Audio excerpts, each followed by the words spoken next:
Donc bonjour, pour notre projet du flux migratoire, nous avons choisi de vous présenter celui de Cuba vers les États-Unis, plus précisément Miami. Premièrement, c'est quoi un flux migratoire? Eh bien, le flux migratoire sont des références au mouvement de population d'un pays à l'autre. Et qui sont ces gens?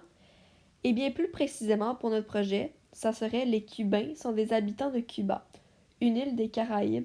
Les Cubains ont une histoire complexe marquée par des événements politiques et sociaux importants, notamment la révolution de 1959. Ils ont également une forte communauté diasporique avec de nombreux Cubains vivant à l'entravers, en particulier aux États-Unis. Pourquoi ils traversent une frontière? Eh bien, il y a pas mal trois points importants, dont politique, sociaux et économiques. Au niveau politique, on pourrait dire qu'il y a plusieurs raisons pour lesquelles les Cubains migrent vers les États-Unis. La première d'entre elles est que le régime politique de Cuba est un système socialiste et autoritaire.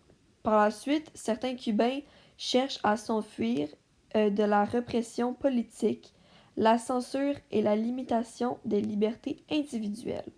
Et donc, ils cherchent à retrouver une liberté aux États-Unis. Au niveau social, on pourrait dire que certains Cubains immigrent vers les États-Unis afin de s'échapper de la pauvreté, de l'instabilité économique à Cuba. Ils espèrent trouver de meilleures opportunités d'emploi aux États-Unis. De plus, il y a certains Cubains qui ont de la famille aux États-Unis et souhaitent les rejoindre pour se réunir et bénéficier d'un soutien social, ce qui peut être plus attrayant pour quelqu'un. Et maintenant, au niveau économique, ils cherchent à améliorer leurs conditions de vie et à trouver des meilleures opportunités économiques. À Cuba, l'économie est centrée sur le socialisme et il est en contrôle la plupart des secteurs. Ceci limite les possibilités d'emploi et de croissance économique. Aux États-Unis, ils cherchent un emploi. Fait qu'au niveau économique, ça va vraiment être plus au niveau de l'emploi. Ils vont vouloir chercher un emploi qui rémunère peut-être un peu plus. Selon quelques statistiques, ils disent qu'en 2 ans, 4% des Cubains ont fui vers les États-Unis, une crise migratoire historique. Confrontés à une vie quotidienne de plus en plus difficile due à la situation économique. Énormément de Cubains se sont exilés aux États-Unis depuis septembre 2021, selon les chiffres officiels.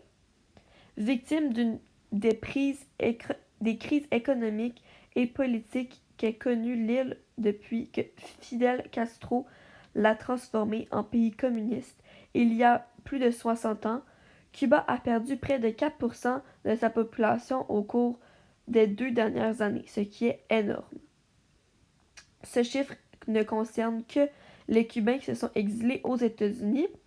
Ça ne tient pas compte des Cubains qui sont partis vers d'autres pays comme exemple l'Amérique latine ou en Espagne. Mais qu'est-ce que le gouvernement fait pour gérer les migrants? Eh bien, le département d'État et le département de la sécurité intérieure annoncent de nouvelles mesures drastiques pour limiter davantage la migration illégale sur le continent américain. Élargir considérablement les voies légales de protection et faciliter un traitement des migrants ordonné, sûr et dans des conditions humaines. Ces pouvoirs qui existent depuis plusieurs dizaines d'années prévoient de lourdes conséquences en cas d'entrée illégale sur le territoire, en particulier une interdiction d'entrée d'au moins 5 ans et des poursuites pénales potentielles en cas de récidive.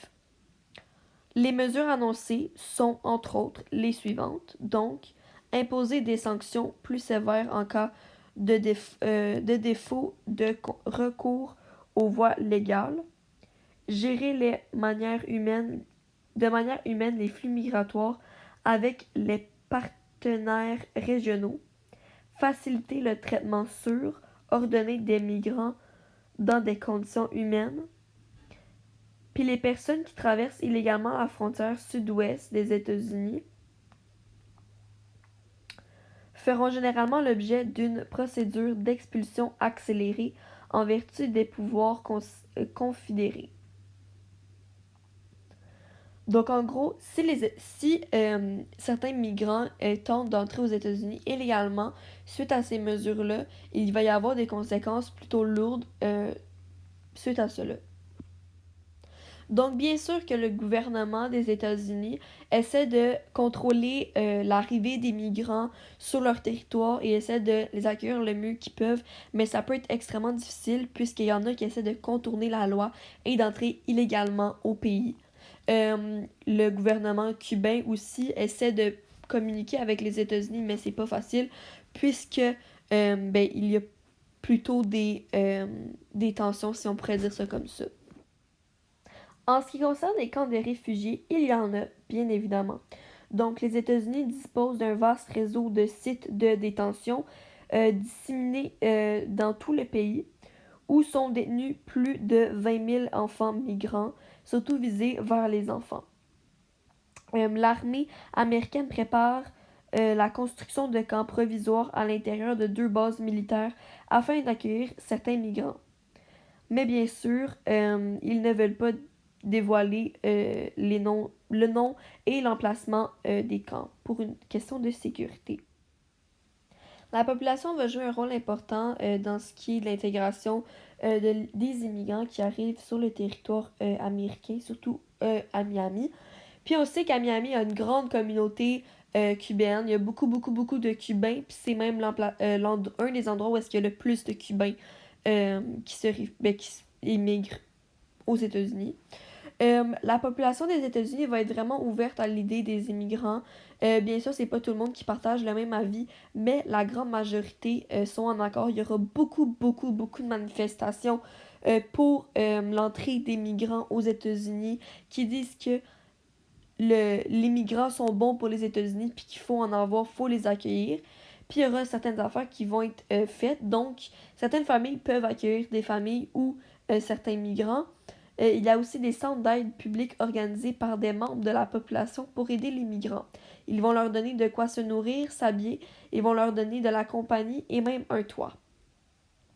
Bien sûr qu'il va y avoir des obstacles dans la gestion de ces migrants.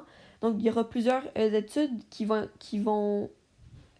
donc plusieurs études et rapports gouvernementaux associés les difficultés d'intégration socio-professionnelle, principalement aux barrières linguistiques, donc au niveau de la langue, et à la non-reconnaissance des acquis et des compétences, aux pratiques discriminatoires et au manque de réseaux sociaux. Ce qu'on veut dire par là, c'est que lorsqu'ils vont arriver dans un pays, même s'ils ont des compétences pour pratiquer une profession, ils ne vont pas peut-être avoir la chance de la pratiquer puisque c'est pas les mêmes critères à Cuba qu'aux États-Unis, par exemple.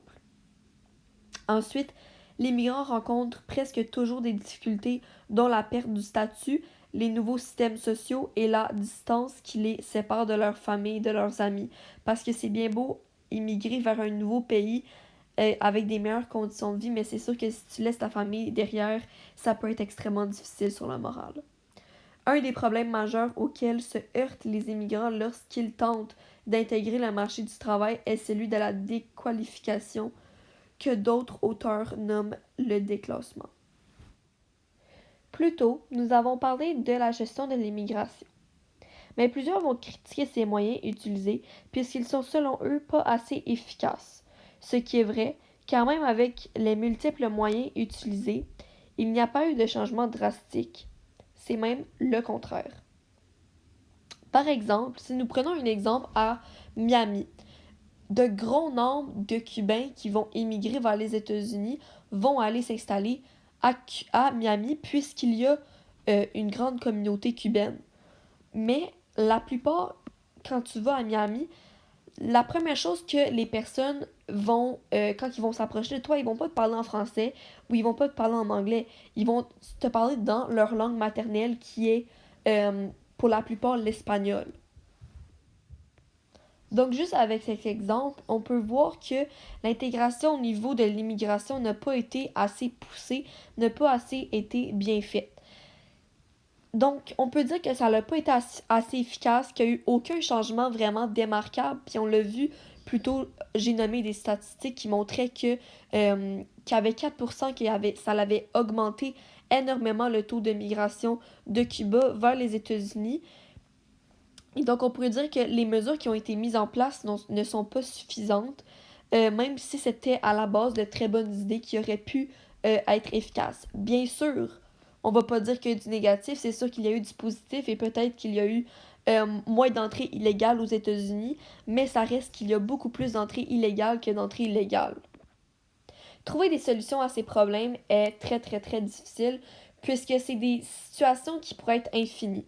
On a bien beau proposer des solutions, c'est sûr qu'il va toujours y avoir des désavantages et des avantages. Nous, on vous en propose deux. C'est sûr que ce ne sera pas la meilleure affaire qui va se passer, mais c'est déjà peut-être un début. Donc, premièrement, nous avons dit qu'on pourrait mettre beaucoup plus de sécurité à la frontière et aux alentours. Donc, augmenter le nombre de sécurité, augmenter les outils pour la sécurité, détecter qu'est-ce qui est faux de qu'est-ce qui est vrai. Puis les avantages à ça, ça pourrait être réduire les immigrants illégaux parce que c'est sûr que s'il y a plus d'immigrants, s'il y a plus de sécurité au niveau de la frontière puis aux alentours, dans les chemins qui sont connus pour être passés par, par les migrants illégaux, le monde aura peut-être plus peur de passer par là, puis le monde aura peut-être plus peur de rentrer aux États-Unis face à ça. Donc, ça pourrait être un moyen de réduire les migrants illégaux. Ensuite, ça pourrait avoir un meilleur contrôle de ceux qui arrivent dans le pays et ceux qui quittent le pays. De ce cas, on peut vraiment faire la différence, puis on peut vraiment voir qu'est-ce qui fonctionne. Et bien sûr, ça pourrait peut-être faciliter le processus d'entrée. C'est sûr que ça sera pas génial comme processus, mais c'est déjà un début. Maintenant, au niveau des désavantages, ça pourrait créer des tensions avec certains pays, ce qui est dommage, mais c'est la réalité. Si on reste beaucoup plus strict à l'entrée, beaucoup plus de sécurité puis d'outils pour détecter les migrants illégaux, ça pourrait peut-être créer quelques tensions avec des pays ou avec des communautés. Ça pourrait aussi, ça va pas résoudre toutes les entrées illégales, ça c'est clair. C'est sûr qu'il y aura d'autres façons qui vont rentrer dans le pays, mais ça peut déjà aider. Et finalement, ça pourrait être une violation de certains droits de l'homme que certaines personnes voient ça. Maintenant, pour notre deuxième, nous avons dit de l'investissement en lien avec la gestion du pays. Donc, investir dans la gestion du pays. Ça pourrait avoir des meilleures conditions de vie. Ça pourrait être économiquement meilleur pour le pays. Exemple pour Cuba qui veut garder ses personnes dans son pays, qui ne veut pas nécessairement que le monde parte. Avoir un meilleur investissement dans le pays et mettre l'argent dans les bonnes affaires pourrait faire en sorte que les personnes aient un meilleur mode de vie, que l'économie soit vraiment mieux, puis que les personnes veulent rester. Et si on le prend du côté des États-Unis, avoir une meilleure investissement en lien avec la gestion du pays on pourrait mettre l'argent, mettre plus d'argent dans la gestion des immigrants aux États-Unis, puis ça ferait peut-être moins de tensions. Maintenant, au niveau des désavantages, c'est sûr qu'il y en a un peu plus. C'est sûr qu'ils vont devoir peut-être couper économiquement à certaines places. Comme tout investissement, quand tu investis dans quelque chose, c'est sûr que tu vas devoir couper dans quelque chose d'autre. Mauvaise gestion de l'argent. Donc, c'est clair que ça pourrait amener à des mauvaises gestions de l'argent, même si notre intention au début, c'est d'avoir une meilleure gestion. Ça pourrait être c'est sûr que ça va être un très très long processus. Ça va pas arriver du jour au lendemain, mais ça va prendre du temps, mais peut-être que au bout de certaines années, on verra les progrès. Puis ça pourrait dégénérer ou ne pas fonctionner. C'est sûr que c'est toujours une possibilité qu'il pourrait y avoir.